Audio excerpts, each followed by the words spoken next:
السلام علیکم دوستوں امید ہے کہ آپ خیریت سے ہوں گے۔ جیسا کہ آپ کے علم میں ہے کہ پاکستان جو ہے ایک محبت کرنے والوں کا ملک ہے، اور جو بھی ٹیمیں باہر سے آتی ہیں وہ اکثر تعریف کر کے جاتی ہیں ہمارے عوام کی بھی اور ہمارے کھانوں کی بھی۔ تو اسی میں ہمارے کوئٹہ بھی شہر ہے، بہت ہی خوبصورت شہر ہے اور بہت محبت کرنے والوں کا شہر ہے۔ وہاں کے جو چیمبر ہے وہاں پہ میرا سیشن تھا، تو وہاں بہت سارے سوالات تھے۔ اس میں ایک سوال بہت اچھا ایک ماشاءاللہ جو ہمارے انڈسٹریسٹ بھائی تھے انہوں نے کیا کہ سر ملازمین کی جو کارکردگی ہم ناپتے ہیں نا، اس میں مسائل آتے ہیں، اس کو کیسے قابو پایا جائے۔ میں نے کہا جی اس کوئی ایسی بات نہیں ہے۔ تو میں نے بہت ساری باتیں آلموسٹ یہی باتیں ان سے بھی کہی تھیں۔ تو ہمارا جو آج کا موضوع ہے وہ ہے challenges to effective performance management, ٹھیک ہے، اور مینجمنٹ کے ساتھ اس کو میجرمنٹ بھی کر لیجیے گا۔ تو یہ ہماری وجہ ہے۔ تو اب ہوتا کیا ہے، ہم بنیادی طور پہ آپ یہ دیکھیں کہ آپ خود بھی اگر کاروبار کر رہے ہیں اور آپ نے یا کوئی ادارہ چلا رہے ہیں، آپ نے کروڑوں روپے بھی اگر ملازمین میں انکریمنٹ میں یا پروموشن میں دے دیے، تب بھی آدھے لوگ جو نا خوش نہیں ہوں گے، وہ کہیں گے ہمارے ساتھ ظلم ہوا۔ آپ کے تو جناب اکاؤنٹ سے کئی کروڑ روپے نکل گئے، یا اگر آپ کا کاروبار چھوٹا ہے تو کئی لاکھ روپے نکل گئے، لیکن پھر بھی آپ سب کو خوش نہیں کر سکے۔ اس کی ہم وجوہات دیکھتے ہیں۔ نمبر ایک کیا ہوتا ہے، ضروری نہیں آپ غلط ہوں، سوچنے والا بھی غلط ہو سکتا ہے۔ نمبر ایک ہوتا ہے کہ ہم جو ہمارا جو کرائٹیریا ہوتا ہے نا، وہ ٹول ہی ہم نے غلط سلیکٹ کیا ہوا ہوتا ہے۔ یعنی آپ نے اے اور بی کو ناپنے کے لیے جو کرائٹیریا بنایا ہے، وہ کرائٹیریا بنیادی طور پہ اے اور بی کا نہیں تھا، وہ ایکس اور وائی کے لیے تھا۔ تو بعض دفعہ کہیں کا کرائٹیریا، اگر فوج میں لوگ کام کر رہے ہیں ان کا کرائٹیریا اگر وہ ٹیچر پہ فٹ کریں گے تو ہمیں تو نہ جو ہے نا فائرنگ کرنے آتی ہے، نہ ہی ہم نے جو ہے نا کورسز کیے ہوئے، تو وہاں پہ وہ فٹ نہیں ہوگا۔ تو بعض دفعہ ہم اداروں کے اندر کیا کرتے ہیں، ایک کرائٹیریا ہی غلط سلیکٹ کر رہے ہوتے ہیں۔ یہ ایک پوائنٹ یہ ہو گیا۔ دوسرا کیا ہو گیا کہ جو کرائٹیریا بنایا ہے، جو کے پی آئیز ہیں، کی پوائنٹ انڈیکیٹرز، ان کا جو ویٹیج ہے نا وہ طاقتور نہیں بنایا۔ مثال کے طور پہ آپ کہ اگر کوئی سیلز کا ادارہ ہے، کوئی ڈسٹریبیوٹر ہے، اس نے سیلز میں، تو اس میں سب سے طاقتور چیز تو سیلز ہے۔ سیلز کرنے کو جو ہے نا وہ فرض کرے ٹارگیٹ اچیو کرنے کو تو اس نے 10 نمبر کا ویٹیج دیا ہوا ہے، اور فرض کریں انہوں نے ایکس وائی زی کو یا ڈسپلن کو جو ہے نا وہ 50 نمبر دے رکھے ہیں۔ تو سیلز والے ذرا ڈسپلن میں نسبتاً کمزور ہو سکتے ہیں، صحیح ہے، کیونکہ وہ دیر تک رات کو کام کرتے ہیں تو صبح دیر سے بھی آ سکتے ہیں۔ تو کیا آپ نے ویٹیج جو ہے اس کا سیلز میں ہونا چاہیے، نئے ڈیلر بنانے میں ہونا چاہیے، نئے سٹی تلاش کرنے میں ہونا چاہیے، نہ کہ اس میں ہو کہ اس کا ڈسپلن کیسا ہے، ٹھیک ہے نا، اس معاملے میں، یا وہ جو ہے نا وہ اس کی ٹریولنگ کاسٹ کتنی ہے۔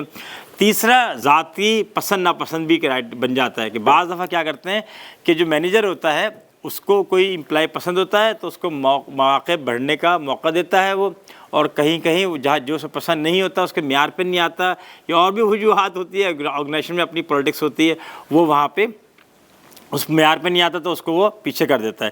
یونین ہوتی ہیں یا گروپس بنے ہوئے ہوتے ہیں اداروں کے اندر، کہیں جو انڈسٹری ہوتی ہے، جو مینوفیکچرنگ یونٹس ہوتے ہیں ان میں یونین ہوتے ہیں قانونی طور پہ، یا بڑے بڑے پریشر گروپس بنے ہوئے ہوتے ہیں۔ ان گروپس کی وجہ سے بھی وہ کہتے ہیں جی ہمارا یہ آدمی ہے، اس کو ایسا کرے، تو اور وہ جو ان کا آدمی نہیں ہوتا وہ بیچارہ پیچھے رہ جاتا ہے۔ تو یہ بھی ہماری پرفارمنس جو اپریزل ہوتی ہے اس کے اندر پرابلم آتا ہے۔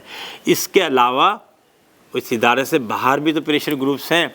یہاں کا جو سیاسی نظام ہمارا ملک کا ہوتا ہے، جو بیوروکریسی ہوتی ہے، جو اور ادارے ہوتے ہیں، وہ بھی تو اپنے لوگوں کو آگے بڑھا رہے ہوتے ہیں، سارے کام کر رہے ہوتے ہیں۔ تو اس سے کیا ہوتا ہے، وہ ساری کی ساری چیزیں آپ کو کیا کرتی ہیں، وہ نقصان پہنچا رہی ہوتی ہیں، اور لوگ جو ہے نا وہ آپ کے اتنا پیسہ خرچ ہونے کے باوجود بھی وہ خوش نہیں ہوتے، اور بالکل آدھے وہ بھی صحیح ہیں کہ بعض دفعہ یہ پرابلمز ہوتی ہیں جس کی وجہ سے نہیں ہوتے۔ اب اس کو صحیح کیسے کیا جائے، صحیح کیسے کیا ہے؟ نمبر ایک ہے ٹاپ مینجمنٹ کی کمٹمنٹ۔ پہلے تو یہ ہے کہ جو ٹاپ مینجمنٹ بیٹھے ہوئے نا، میں خود ایسے کئی اداروں کو جانتا ہوں جہاں پہ یہ جو ہمارے پرابلمس تھے وہ بالکل نہیں ہوتے۔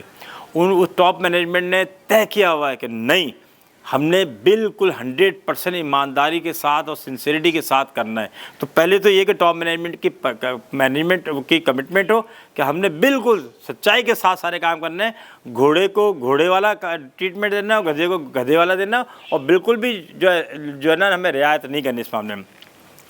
پرفارمنس کا صحیح نظام لے کے آیا جائے، یعنی اس کا مطلب ہے کہ اگر آپ یونیورسٹی ہیں تو وہاں یونیورسٹی والا ہو، ٹیچر یونیورسٹی میں بھی جو سیکورٹی والا ہو سیکورٹی والا ہو، جو ٹیچر ہو اس کو فیکلٹی کے حساب سے دیا جائے، جو ایڈمیشن والا ہے اس کا ایڈمیشن کے حوالے سے دیا جائے، تو صحیح نظام فٹ کیا جائے۔ تو دوسرا یہ ہو گیا۔